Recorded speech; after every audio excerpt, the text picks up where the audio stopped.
Welcome to Black Redeemed Truth. I am to share with you, will we make our bed in hell? Will we make our bed in hell? I almost did. I almost did. And I had no regrets about it.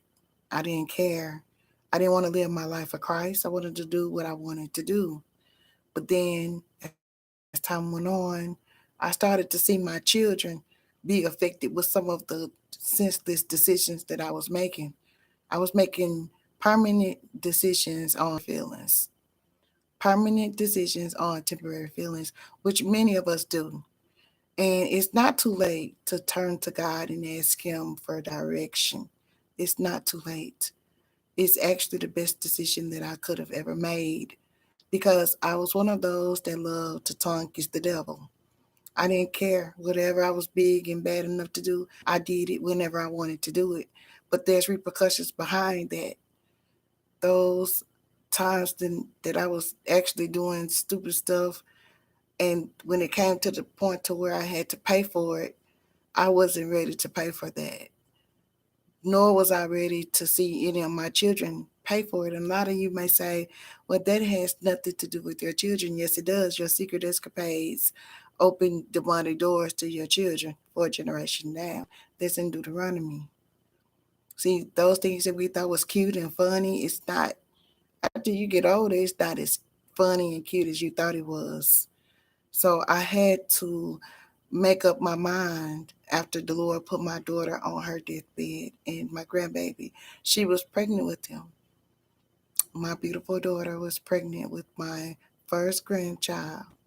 And at that time, he was my only grandchild. He was swimming in her placenta in blood.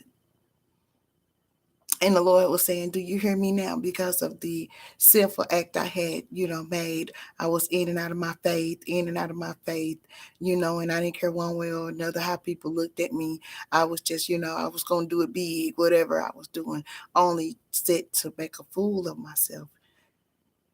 It was very oblivious. And, I thank God for some of the things that I have gone through, and I love Him for all the things that He has brought me out of. And I'm here to let you know that it's not too late for you. It's not too late for you. It's not too late for you, whatever thing that you may be going through, whatever you may be facing. God said, come to Him with your broken heart and your contrite spirit, and He will love on you and He will embrace you. And He said, I will never leave you or forsake you. And I thank Him for that. I really do. So I live my life to talk to others about, my past so it can shed light on you to make a better decision, with your life. My life is not my own. I am the clay and God is the potter. And that's how I live my life. So when I got tired of me, I asked the Lord to move me out of my way. And I was able to be married to an incredible man because to I didn't want to be old and out here just passing out cats, if you will. I'm very transparent. If you can do that, I apologize. But no, I don't apologize. But it's the truth because I ended up giving my life to Christ after all the foolish decisions that I made. I was able to marry like I said, an incredible, hardworking man that loved me and my children. And I have a son with cerebral palsy, and he loves him as well. So, what are you going to do? Because that life is not working for you.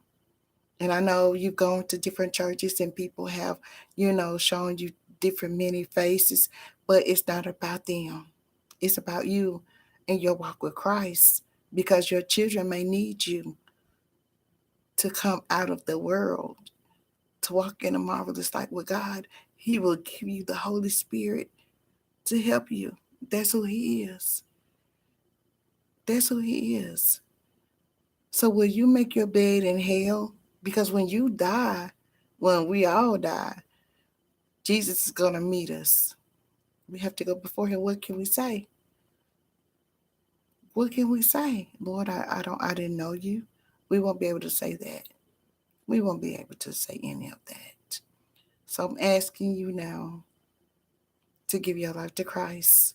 It's the best decision I could have ever made. You all have a good night.